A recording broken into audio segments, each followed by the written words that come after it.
So I just finished reading King Lear by Shakespeare. I haven't read a whole lot of Shakespeare. We took on Macbeth and Hamlet when I was in high school, each of which I appreciated in its own way, but I've never really returned to Shakespeare despite a few sort of half-hearted attempts. So why King Lear right now? I don't know exactly why right now. Maybe it was the Shakespeare references in Amor Towles' The Lincoln Highway that re-sparked the idea in my mind. As to why King Lear specifically, I started that one a few years ago, and that just wasn't quite the right time for me, so I fell off reading it after Act 1, despite finding it quite interesting, albeit quite challenging, as expected.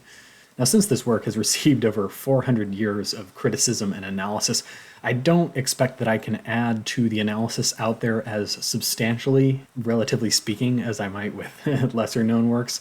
And there are plenty of YouTube analyses and reenactments out there, some of which I've watched. So instead, I'm just going to do a short video reflecting on what struck me the most about the play and what to consider if you're thinking about reading this play or seeing it performed. So should you read King Lear? Well, I guess I have to say yes, given its reputation. But seriously, there was plenty to appreciate here. I'd caution you, though, not to be discouraged by several scenes that are simply hard to follow for modern audiences, and I definitely recommend either listening along with a performance or a reading along in an annotated version, or both. I think approaching any one of Shakespeare's works for the first time is an interesting challenge because you want to pay enough attention to grasp what's going on, but at the same time it's easy to get so caught up in understanding every single archaic word that you become exasperated and miss the bigger picture. In a way, it almost feels like I couldn't really enjoy King Lear fully until I'd made it through and already knew everything that was going to happen. And only then did I really begin to appreciate the work and the themes as a whole. And okay, there was plenty to be appreciated on the first time through. It's not a total chore to make it through the first time, but you're just not going to get the same richness as you get when considering the work as a whole, knowing what it's about.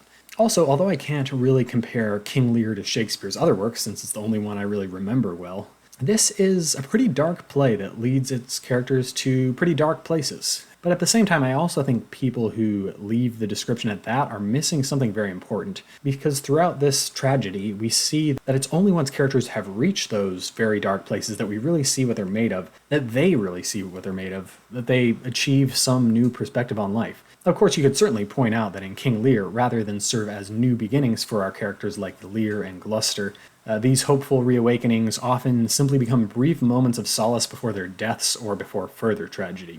The ending of this tale is hopeful in some more absolute sense, but not in an immediate practical sense for most of our characters.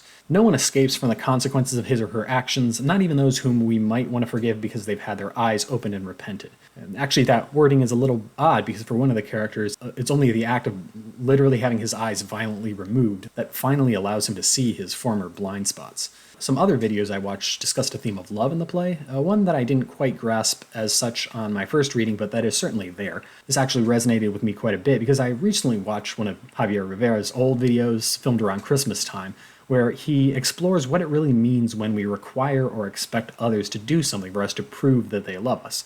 This act of demanding proof of love not only elicits insincere responses, as we see in the very first act when Lear's daughters Regan and Goneril profess their boundless love for him, after he's said he'll divide his kingdom proportionally among them according to the love they profess. A truer sort of love is unconditional and doesn't seek to gain anything except whatever comes immediately out of it. And this sort of love is one that we begin to see more of throughout the course of the play, as some of our characters realize just how deceived they've been by these affected professions of love. Unsurprisingly, given this is Shakespeare, King Lear stands out most for its characters.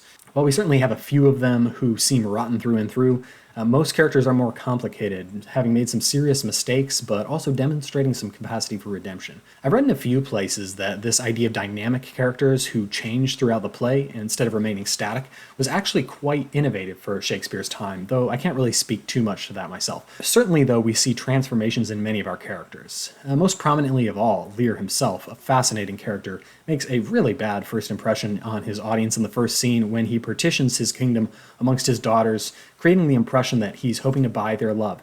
Of course, this will do nothing to make his greedy and ambitious two daughters love him anymore. If anything, it will just make them stop having to pretend they love him.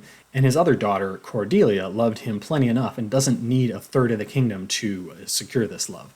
But Lear is an interesting character, because although he's certainly the archetypal tragic protagonist who will be punished for his character flaws, as he develops throughout the play, he will actually change in a way that repairs some of those various flaws. And although most of the readings I saw of this play focus heavily on Lear's madness and senility, I just couldn't help but think throughout the later acts of this play that it's only when Lear and the other characters are supposedly at their maddest that they see the most clearly, and that they can see through many of the follies of the world around them. In this way, Lear and the fallen noble Edgar may act the most like madmen in the traditional sense, while characters like Cornwall, Regan, and Goneril are perfectly sane and mentally coherent, but the actions they take and the results they achieve seem more like madness when we detach from the politics and the societal framework and view it all from a broader, more optimistic view of humanity, a view that would place the transformed Lear and Edgar at a point of higher enlightenment. So Lear is an excellent character, which we would hope for since the play has his name, and I'm really only scratching the surface here of the depths of character analyses that have been proposed for Lear, who really lends himself to many dimensions of interpretation. Another very interesting character was Edgar, who has a few really powerful moments in soliloquies about his fallen state and how it actually has been a gift to him of sorts. At the same time, there is a whole lot of suffering in this play. The sufferings of the bastard child Edmund at the beginning of the play almost make us feel sorry for him enough to understand what he's about to do, but he'll be a tricky one for sure. The Earl of Gloucester reaches quite a pitiable state of existence too, although in spite of my sympathy for him later in the play, I could never quite forgive him for the way he seems to have treated his son Edmund, at least by Edmund's own perception. And who can forget Kent, the king's loyal servant? This guy is so loyal, it's a bit scary and maybe a bit of a warning in itself. Immediately after he's wrongfully banished from the kingdom for only trying to help, he disguises himself and comes right back to make sure he can still be as helpful as possible. And in fact, to illustrate just how madly devoted this guy is, the final scene of the play suggests that after Lear has perished, Kent's life no longer has any purpose, and he intends to go kill himself as well. And then we have Regan and Goneril, probably the most evil characters in the play, although there are quite a few candidates. To be honest, I still kind of conflate the two of them in my head. I'm sure they have some character differences that we'd find upon further reflection, but they both kind of just fit the archetype of the wicked, power-hungry woman, one that probably would have deserved a bit more nuance had it been written in modern times. I've heard some critics more well-versed in the play dispute the claim that these are one-dimensional characters, but I still haven't yet been totally convinced that they rise to the level of the other characters in terms of complexity. And then, in contrast to those two characters, we have their sister Cordelia, who, in my initial reading, was basically a paragon of virtue to be admired from the start of the play to the end. That said, I think I was likely missing some important dimensions of Cordelia's role in this story.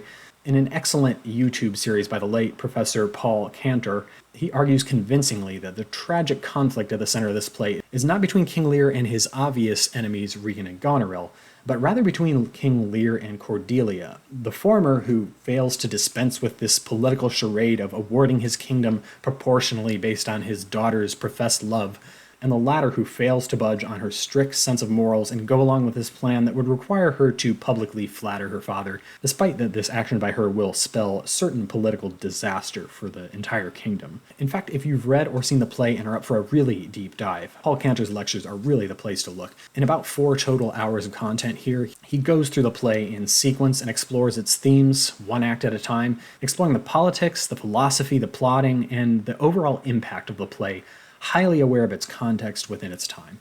This might sound dull, but if you're looking to go really deep, it's not. I promise you, you'll enjoy it if that's the case, and I'm dropping a link to it in the description. In any case, it's worth a read. I understand not everyone wants the full in-depth study of the play, but if you're not up for the whole thing, well, read a plot summary and then maybe just check out a few of the most famously memorable acts. Sure, they're the most impactful within the full play as a whole, but they're still pretty awesome. That's all I've got, though, for King Lear. I'll probably read some more Shakespeare at some point, but that's for another day. So see you next time.